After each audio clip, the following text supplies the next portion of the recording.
Dear students, Durga tutorial के online classes में आपका स्वागत है।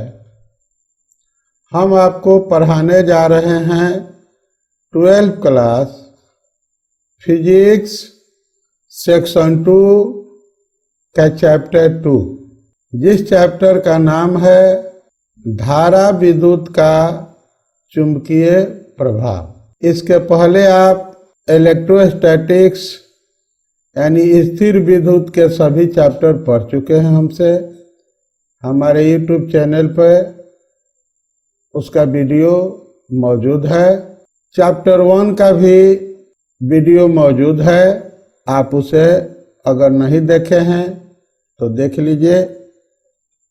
आज हम आपको करंट इलेक्ट्रिसिटी का चैप्टर 2 पढ़ाने जा रहे हैं, मैग्नेटिक इफेक्ट ऑफ करंट। तो आइए शुरू करते हैं आज की पढ़ाई। सबसे पहले हम विचार करते हैं कि विद्युत धारा का चुंबकीय प्रभाव क्या होता है। तो जब किसी चालक से हम लोग विद्युत धारा को प्रवाहित करते हैं तो उस चालक के चारों ओर एक चुंबकीय क्षेत्र उत्पन्न हो जाता है और यह क्षेत्र तब तक बना रहता है जब तक चालक तार से विद्युत धारा प्रवाहित होती रहती है। यानी कि जहां पर भी किसी कंडक्टर से इलेक्ट्रिक करंट गुजरता है उसके चारों ओर एक मैग्नेटिक फील्ड डेवलप्ड होता है और वह तब तक बना रहता है जब तक उस चालक से विद्युत धारा प्रवाहित होती रहती है। और इस घटना को या इस प्रभाव को हम लोग मैग्नेटिक इफेक्ट ऑफ करंट के नाम से जानते हैं। इसको आप समझ चुके होंगे कि धारा प्रवाह, या यूं कहिए आप जानते हैं कि धारा प्रवाह इलेक्ट्रिक करंट का मतलब होता है गतिशील इलेक्ट्रॉन। तो आवेश की गति के कारण चुंबकीय क्षेत्र के उत्पन्न होने की घटना को विद्युत धारा का चुंबकीय प्रभाव कहा जाता है। 1820 ईस्वी में ओरेस्टेड नामक वैज्ञानिक ने प्रयोग से यह पता लगाया कि जब किसी चालक से विद्युत धारा प्रवाहित की जाती है तब चालक के चारों ओर चुंबकीय क्षेत्र उत्पन्न होता है।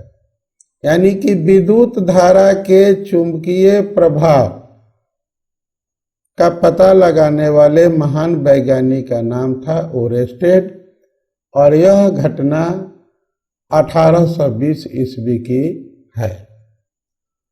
उनके द्वारा किए गए प्रयोग को हम ओरेस्टेड के प्रयोग के नाम से भी जानते हैं। आप इसको 10th क्लास के फिजिक्स में भी पढ़े होंगे। अब आइए हम विचार करते हैं कि चुंबकीय क्षेत्र में गतिशील आवेश पर बल क्या लगता है। मान लीजिए कि पहले से कोई एक चुंबकीय क्षेत्र है और उस चुंबकीय क्षेत्र में कोई आवेश जो है वह गति करता है, यानी कि किसी चालक से धारा प्रवाहित होती है, तो ये चुंबकीय क्षेत्र भी एक बल का कार्य करेगा और वो आवेश से विद्युत धारा प्रवाहित होगी, वो भी एक बल का कार्य करेगी। तो यहाँ पर दो बल एक साथ कार्य करेंगे तो उनका कोई ना कोई नेट बल यानी परिणामी बल तो हमें प्राप्त होगा। उसका व्यंजक क्या होगा, इस पर हम विचार करते हैं। तो ये देखिए स्क्रीन के ऊपर ये जो बल है ये आपको दिख रहा है, इस बल को हम लोग F से डिनोट करते हैं, F से निर्देशित करते हैं। इसके ऊपर वेक्टर यानी सदिश का चिन्ह लगा हुआ है। आप जानते हैं कि बल एक सदिश राशि है। ये जो आप Q देख रहे हैं ये Q आवेश है। E जो है आपको वह विद्युतीय क्षेत्र है। V जो है वह वेग है और B जो है वह आपको चुंबकीय क्षेत्र है। इस तरह से जो ये आपको बल के लिए एक रिलेशन मिला, vector F is equal to Q multiplied by vector E plus vector B cross vector B। तो इस रिलेशन को हम लोग लॉरेंज संबंध या लॉरेंज फोर्स, लॉरेंज के बल के नाम से भी जानते हैं। ये आप देख रहे हैं F एक बल है, इसलिए इस बल को हम लोग लॉरेंज बल के नाम से जानते हैं। और इस संबंध को जो हमें रिलेशन मिला, लॉरेंज संबंध के नाम से जाना जाता है। आगे बढ़ते हैं। चुंबकीय क्षेत्र में आवेशित कण की गति पर विचार करते हैं। किसी चुंबकीय क्षेत्र B में जब Q आवेश युक्त कण V वेग से गतिशील होता है तो उस पर आरोपित चुंबकीय बल जो परिणाम और दिशा में एक समीकरण आपको नीचे दिखा रहे हैं, उसी समीकरण के माध्यम से व्यक्त किया जाता है। ये आप स्क्रीन के ऊपर समीकरण देख रहे हैं। F is equal to Q multiplied by V into B। यहाँ F आपका वेक्टर है, V भी वेक्टर है और B भी वेक्टर है। बल F की दिशा हमेशा V के लंबवत होती है और चुंबकीय क्षेत्र में आवेशित कण की गति हमेशा एक समान चाल से होती है। ये देखिए, अब हम आपको स्क्रीन के ऊपर एक पिक्चर दिखा रहे हैं। ये पिक्चर आपको साइक्लोट्रॉन का एक छोटा सा पार्ट का पिक्चर है। ये देख रहे हैं आप, ये वैक्यूम चेंबर दिखाया गया है। ये आपका वैक्यूम चेंबर है और ये जो आप देख रहे हैं ये प्लस माइनस जहाँ लिखा है, ये 2 इलेक्ट्रोड्स हैं। और आप ये जो देख रहे हैं यहाँ पर ये चारों ओर वलयाकार, ये आपको मैग्नेटिक फील्ड है। और यहाँ जो देख रहे हैं आप, यहाँ ये आपका आयन सोर्स है, यानी कि आयन का स्रोत है। और यहाँ पर ये देख रहे हैं आप, ये देखिए तीर के निशान से यहाँ पे, ये आपको एक्सीलरेटिंग गैप है, यानी कि इलेक्ट्रॉनों के त्वरित होने के लिए जगह है। अब आइए विचार करते हैं कि साइक्लोट्रॉन है क्या चीज। तो साइक्लोट्रॉन एक ऐसा संयंत्र है जिसके द्वारा प्रोटॉन, न्यूट्रॉन या आयनों को उच्च गतिज ऊर्जा प्रदान करने के लिए त्वरित किया जाता है। और इसे आवेशित कण त्वरित यानी चार्ज पार्टिकल एक्सीलरेटर भी कहा जाता है। नाभिकीय संरचना संबंधी अध्ययन के क्रम में लॉरेंज तथा लिकिस्टोन ने इस संयंत्र का निर्माण कैलिफोर्निया विश्वविद्यालय में 1934 ईस्वी में किया था। अब हम साइक्लोट्रॉन की आवृत्ति का व्यंजक प्राप्त करेंगे। ये देखिए स्क्रीन के ऊपर आपको नजर आ रहा है, ये F जो है, यहाँ पर फोर्स नहीं है माय डियर, ये फ्रीक्वेंसी है। और आप जानते हैं फ्रीक्वेंसी होता है 1/T, T जिसको आवर्त काल हम कहते हैं, यानी आवृत्ति जो होता है वह आवर्त काल का व्युत्क्रम होता है। अब ये होगा तो ये हो गया आपका Q आवेश हो गया, B चुंबकीय क्षेत्र हो गया, 2 पाई तो आपको स्थिर राशि है, M जो हो गया आपका द्रव्यमान हो गया। ये देखिए सभी संकेतों का मायने मैं आपको दिखा रहा हूँ। एक बार स्क्रीन पर नजर डालिए। M जो है इलेक्ट्रॉन का द्रव्यमान है, Q जो है आवेश है और B जो है आपका चुंबकीय क्षेत्र है। आगे बढ़ते हैं। अब हम बात करते हैं साइक्लोट्रॉन के उपयोग की।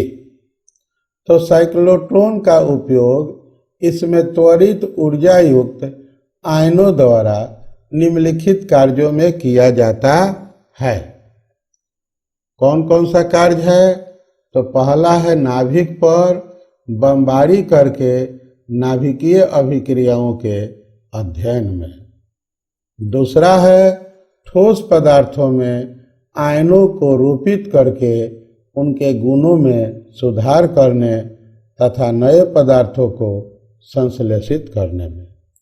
तीसरा उपयोग है रोग उपचार के लिए रेडियो एक्टिव पदार्थों को उत्पन्न करने में। अब आइए हम साइक्लोट्रॉन के लिमिटेशन की बात करेंगे। तो साइक्लोट्रॉन जो होता है उसकी कुछ सीमाएं होती हैं, कुछ लिमिटेशंस होते हैं। बहुत सी चीज़ों का अपना लिमिटेशंस होता है, सीमाएं होती हैं, उसके आगे उनकी कार्य क्षमता नहीं रह जाती है। ये बात साइक्लोट्रॉन पर भी लागू होती है। तो इनकी क्या सीमाएं हैं, इस पर विचार करते हैं। इसके द्वारा त्वरित आयनों की महत्तम ऊर्जा प्राप्त करने की एक सीमा होती है जो सापेक्षवाद के परिणामों पर आधारित है। वेग बढ़ने से दोलित की आवृत्ति तथा आयन की परिक्रमण आवृत्ति के बीच सामंजस्य नहीं रह पाता है। यहाँ ध्यान दीजिए, ये मुख्य बात यह है कि जब वेग बहुत ज़्यादा बढ़ता है तो दोलित की आवृत्ति और उसके आयन की परिक्रमण आवृत्ति के बीच में सामंजस्य नहीं रह पाता है, कोऑर्डिनेशन खत्म हो जाता है, जिससे साइक्लोट्रॉन काम नहीं कर पाता है। अब हम बात करेंगे बियो-सावर्त नियम की। तब बियो और सावर्त तथा लप्लास ने किसी धारावाही चालक के कारण उत्पन्न चुंबकीय क्षेत्र B के लिए एक गणितीय व्यंजक मैथमेटिकल एक्सप्रेशन दिया जिसको बियो-सावर्त लप्लास नियम के नाम से जाना जाता है। इस नियम के अनुसार dB बराबर μ0 बटा 4 पाई आइडियल साइन थीटा बटा r स्क्वायर होता है, जहाँ I धारा है, B चुंबकीय क्षेत्र है, थीटा अल्पांश की लंबाई तथा दिए हुए बिंदु को मिलाने वाली रेखा के बीच का कोण है।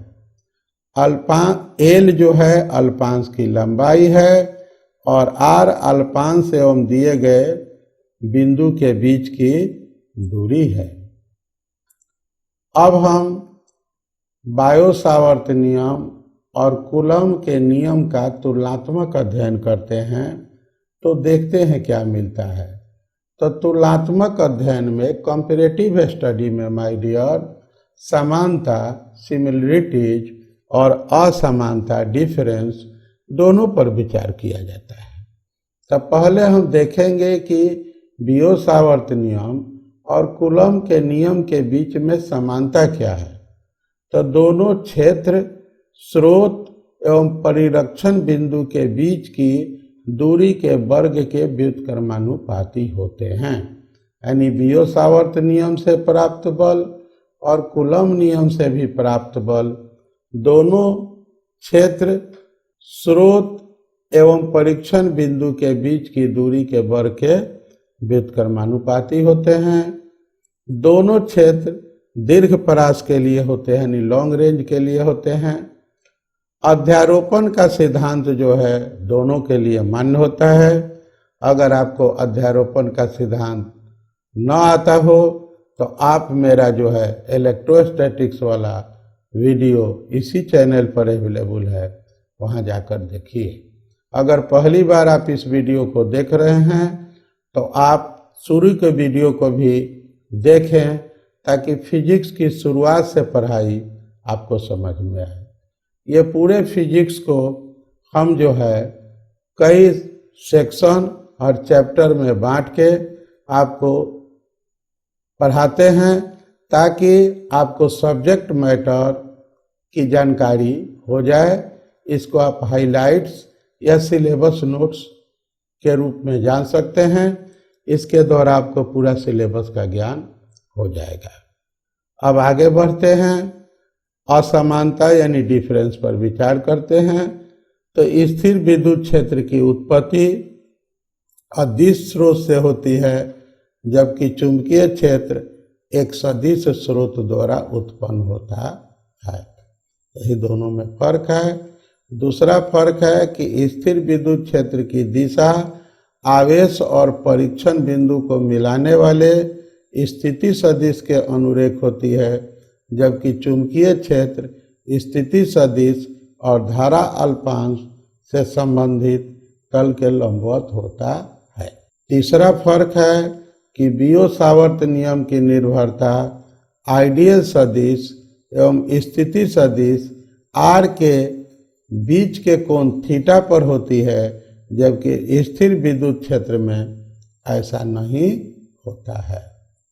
आगे बढ़ते हैं और अब हम बात करेंगे कि बियो-सावर्त नियम का अनुप्रयोग क्या है, इसका एप्लीकेशन कहाँ कहाँ पे होता है, और प्रत्येक एप्लीकेशन के लिए जो आपको निष्कर्ष मिलता है, रिजल्ट मिलता है, उससे जो सूत्र मिलते हैं उसके व्यंजक की बात हम आपको करेंगे और बताएंगे। वृत्ताकार धारावाही कुंडली के केंद्र पर चुंबकीय क्षेत्र या चुंबकीय प्रेरण की बात करते हैं कि अगर एक, यहाँ ध्यान दीजिए, ये एक वृत्ताकार धारावाही जो है आप चालक देख रहे हैं, ये उसका केंद्र है और ये उसकी दूरी जो है, जिस बिंदु पर यहाँ बिंदु है विचार करें, उसकी दूरी जो है, ये त्रिज्या जो है, इस वृत्ताकार जो है चालक है उसकी त्रिज्या ये दूरी का काम करता है। दोनों के बीच में ये देख रहे हैं आप, ये आई है और ये डीएल है, और ये दोनों के बीच में आप ये जो कोण देख रहे हैं यहाँ पर, ये कोण जो है थीटा है। तो आइए उसका व्यंजक क्या होता है, तो होता है B बराबर μ0 Ni/2r। अब आइए संकेतों का मतलब जान लीजिए। N जो है वह कुंडली में फेरों की संख्या है, I जो है वह कुंडली में प्रवाहित धारा है, R जो है वह कुंडली की त्रिज्या है। अब बात करेंगे बायो-सावर्त नियम के दूसरे उपयोग की। सीधे धारावाही चालक के कारण चुंबकीय क्षेत्र या चुंबकीय प्रेरण कैसे होता है, इस पर विचार करेंगे। तो इसमें कंडीशंस होते हैं।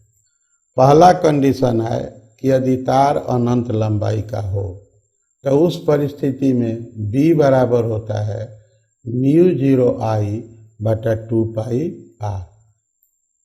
दूसरा कंडीशन होता है यदि तार की लंबाई परिमित हो और बिंदु केंद्र से कुछ दूरी पर हो, तो उस परिस्थिति में B बराबर होता है μ0I/4πr और multiplied by sine alpha 1 plus sine alpha 2। आगे बढ़ते हैं। अब बात करते हैं बियो-सावर्त नियम के और अनुप्रयोग की।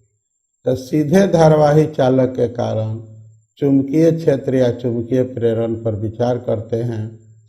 तो हमने आपको बताया कि यदि तार की लंबाई परिमित हो और बिंदु केंद्र से अत्यंत नज़दीक हो तो B बराबर होता है म्यू 0 I बटा 2 पाई R। अब हम अगले कंडीशन पर विचार करेंगे। तीसरा अनुप्रयोग है वृत्तीय धारावाही कुंडली के अक्ष पर स्थित किसी बिंदु पर चुंबकीय क्षेत्र की बात करते हैं। तो यह B बराबर होता है mu 0 NI R square divided by 2 bracket में होता है R square plus X square का पावर 3/2। अब देखिए संकेतों का मतलब N कुंडली में फेरों की संख्या है, I कुंडली में प्रवाहित धारा है, R कुंडली की त्रिज्या है, X केंद्र से बिंदु की दूरी है। अब हम बात करेंगे एम्पियर के परिपथीय नियम की। तो किसी बंद लूप में चुंबकीय क्षेत्र B का रैखिक समाकलन उस लूप में निहित क्षेत्रफल से होकर गुजरने वाली नेट अस्थायी विद्युत धारा का एप्सिलॉन 0 या एप्सिलॉन नॉट कहिए गुना होता है, जहां एप्सिलॉन नॉट मुक्त आकाश की चुंबकशीलता है। इसको एक बार और समझिए कि किसी बंद लूप में चुंबकीय क्षेत्र B का रैखिक समाकलन, जिसको लीनियर इंटीग्रल कहेंगे, उस लूप में निहित क्षेत्रफल से होकर गुजरने वाली नेट अस्थायी विद्युत धारा का एप्सिलॉन नॉट गुना होता है, जहां एप्सिलॉन नॉट मुक्त आकाश की चुंबकशीलता है। आइए इसके गणितीय रूप को समझते हैं। ये देखिए, ये हुआ आपका रैखिक समाकलन और ये हो गया आपको B यानी चुंबकीय क्षेत्र, ये हो गया dl धारा लंबाई का अल्पांश हो गया। इसका देखिए समाकलन होता है म्यू 0, ये हो गया आपको I यानी कि धारा का म्यू नॉट गुना होता है। यही जो है आप जो ऊपर भाषा के रूप में लिखे हैं, नीचे उसको गणितीय रूप में लिखा गया है। अब बात करेंगे एम्पियर के परिपथीय नियम के अनुप्रयोग की। तो अनंत लंबाई के सीधे धारावाही तार के कारण चुंबकीय क्षेत्र कितना होता है, इस पर विचार करेंगे। तो यहाँ फिर कंडीशन आ गया, जब बिंदु धारावाही तार के बाहर स्थित हो तो उस समय उसका व्यंजक होता है B बराबर म्यू 0 I बटा 2 पाई R। R त्रिज्या है और छोटा r जो देख रहे हैं वह केंद्र से दूरी है। म्यू नॉट जो है मुक्त आकाश की चुंबकशीलता है। जब बिंदु धारावाही तार के सतह पर हो उस समय B बराबर म्यू 0 I बटा 2 पाई R होता है। संकेत का मतलब यहाँ पर बता दिया गया है। यह दोनों में जो जो संकेत आए हैं सबका यहाँ मतलब आपको समझा दिया गया है। अब जब बिंदु तार के भीतर हो तो उस समय B बराबर होता है म्यू 0 या mu not I R divided by 2 pi R square. यहाँ भी आपको सारे संकेतों का मतलब यहीं पे समझा दिया गया है। इसको आप देखेंगे तो ये सारे संकेत जो आए हैं तीनों स्थिति में A B C तीनों कंडीशन में उसका मतलब दिया गया है। अब हम बात करते हैं धारावाही परिनलिका के कारण चुंबकीय क्षेत्र क्या होगा। तो वो होगा देखिए B बराबर म्यू नॉट NI बटा L। I क्या है, प्रवाहित धारा है। N कुंडली के फेरों की संख्या है। L जो है परिनलिका की लंबाई है। यहाँ कुंडली नहीं है, परिनलिका है। आगे बढ़ते हैं। अब बात करते हैं हम टोरॉयड में उत्पन्न चुंबकीय क्षेत्र की। तो आइए थोड़ा सा आपको टोरॉयड के बारे में बता दें। टोरॉयड मूलतः परिमित लंबाई की एक परिनलिका है जो वृत्त की आकृति में मोड़ा हुआ रहता है। इसमें वृत्ताकार खोखले छल्ले पर एनेमिलित तार के अनेक फेरे पास पास लपेटे जाते हैं। विद्युत धारा प्रवाहित करने पर टोरॉइड के खोखले भाग में चुंबकीय क्षेत्र रेखाएं सकेंद्रीय वृत्तों के रूप में उत्पन्न होती हैं और इस क्षेत्र का मान जो होता है B बराबर μ0 Ni/2πr होता है। अब हम चुंबकीय क्षेत्र में धारावाही चालक पर कार्यकारी बल की बात करेंगे तो ये होता है F बराबर I और ये ब्रैकेट के अंदर होता है वेक्ट L इंटू वेक्ट B। I क्या है? विस्थापन सदिश है। B जो है चुंबकीय, ये देख रहे हैं। L जो है वह विस्थापन सदिश है। B जो है ये B आपका चुंबकीय क्षेत्र है। I जो है विद्युत धारा है और L जो है आपको चालक की लंबाई है। तो अब आइए चुंबकीय क्षेत्र में धारा लूप पर बल आघूर्ण की बात करते हैं। ये आपका टाउ जो देख रहे हैं, ये टाउ जो है वह बल आघूर्ण को दर्शाता है। आपको हम दिखा रहे हैं, ये देखिए, इसको टाउ बोलते हैं। ये आपको बल आघूर्ण का संकेत है। एम जो देख रहे हैं, ये देखिए एम, इसको विद्युत चुंबकीय आघूर्ण कहते हैं। बी जो आप देख रहे हैं वो आपका चुंबकीय क्षेत्र है। बी तो कई शुरू से ही आप चुंबकीय क्षेत्र देख रहे हैं। अब आइए, ये एम बराबर होता है NIA। एन क्या है? कुंडली के फेरों की संख्या है। आई प्रवाहित धारा है और ए जो है वह कुंडली का क्षेत्रफल सदिश है। अब देखिए, दो समानांतर धारावाही चालकों के बीच जो बल लगता है, यानी कि आप एम्पियर की परिभाषा पहले भी पढ़े हैं हमसे। यहाँ पर एम्पियर की परिभाषा एक नए ढंग से आपको प्राप्त होगी। दो समानांतर धारावाही चालकों के बीच का बल आकर्षण का बल होता है यदि उनमें प्रवाहित धारा एक दूसरे के विपरीत हो, तथा प्रतिकर्षण का होता है यदि उनमें प्रवाहित धारा एक ही दिशा में हो। तो ये देखिए, बल का व्यंजक जो है 2L I1I2 divided by R into 10⁻⁻7 newton metre inverse.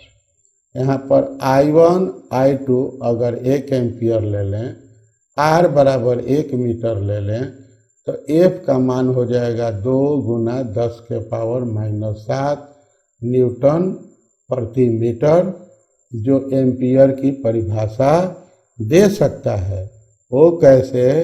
यानी कि 1 एम्पियर प्रबलता की विद्युत धारा वह अस्थायी धारा है जो निर्वात में एक दूसरे से 1 मीटर की दूरी पर स्थित दो लंबे सीधे व समानांतर चालकों से प्रवाहित होने पर उनके बीच 2 × 10⁻⁷ न्यूटन प्रति मीटर का बल उत्पन्न कर देती है।